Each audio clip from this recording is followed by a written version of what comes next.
Hi, Warren and Charlie. My name is Catherine Borud. I'm from Los Angeles, California. I invest primarily in commodities and commodity equities. I started out back in 2007 buying oil. In the summer of 2008, we reached the peak of the oil bubble. And that's when I reversed my holdings and started shorting oil. I made a nice profit. In 2009, I started buying oil again and oil equities, and I've been doing pretty well. But given the status of the world today and the price of oil, I'm questioning my investments. Is this another oil bubble? Has oil reached its peak? Should I keep my holdings? Should I short oil? Should I exit oil altogether and move into other commodities or other investments? So my question to you is, what are your sentiments regarding oil? Well, I would say you've done a whole lot better than we have. So I think the crowd would rather hear from you. We actually did take a position in oil, I don't know how many years ago. A long time ago. Long time ago. It was $10 a barrel. And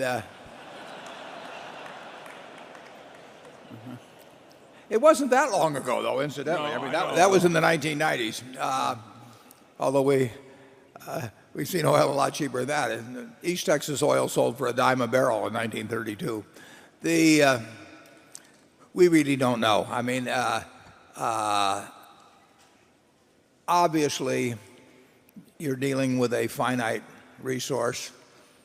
I don't know whether the world's up to 88 million barrels or was down around 85 million barrels, but there's got to be some comeback. So I wouldn't be surprised if the current figure's getting pretty close to 88 million barrels a day. That's a lot of oil to take out of the ground every day. And of course, there are new frontiers have been found, but you've stuck a lot of straws into the earth, and it is a finite number. So the one thing I can promise you almost promise you, is that oil will sell for a lot more someday. Interestingly enough, how many producing oil wells do you think there are in the United States? Well, the answer is something like 500,000. Now, there's these stripper wells. There's wells out near Charlie that have been going for 100 years. Yeah. But we have looked in a lot of places now.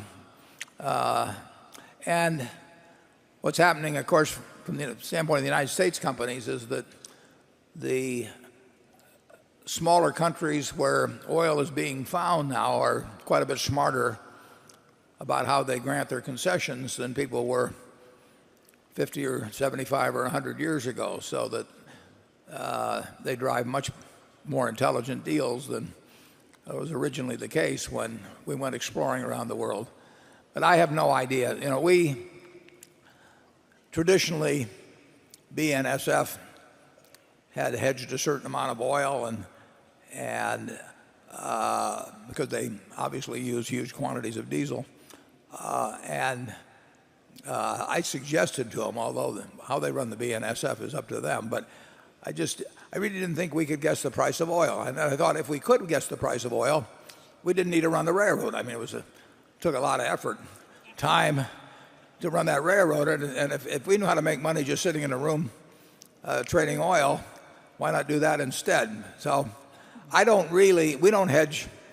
Well, in terms of Berkshire's parent company policies, we don't hedge anything in the way of commodities. Some of our subsidiaries do, and that's fine. They're responsible for their businesses. But there are very, very few commodities that I've ever thought I would know the direction of their movement in the next 6 months or a year. The one thing I'm quite convinced of, as we talked about this morning, is the fact that the dollar will become less valuable over time, so that the dollar price of most things will go up, and maybe go up very substantially. Whether they go up enough so that you have the same amount of purchasing power after you pay tax on your nominal gains is another question.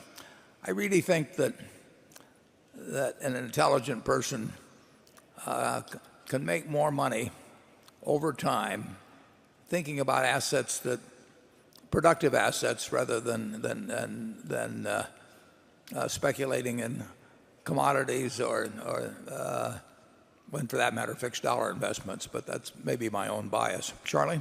Well, if we'd done nothing but oil from the very beginning, I am confident that we would not have done nearly as well as we have. To me, that's perfectly obvious. So I think what we've done is much easier than what you're trying to do. And we like easy. Yeah, we're not trying to make it any more difficult than we have to. I really don't know any way to have an edge in that sort of activity. I mean, if you are going to try and figure out when to be long or short oil or natural gas or copper or cotton or whatever, I don't know of people who I feel would have an edge in trying to do that over the next 10 years, but I do know people where I think they'd have a very significant edge in investing in common stocks and maybe distressed bonds for that matter too.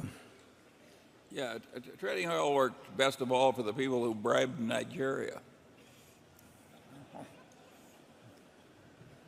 That's not our milieu. Well, that's an insight I hadn't heard before.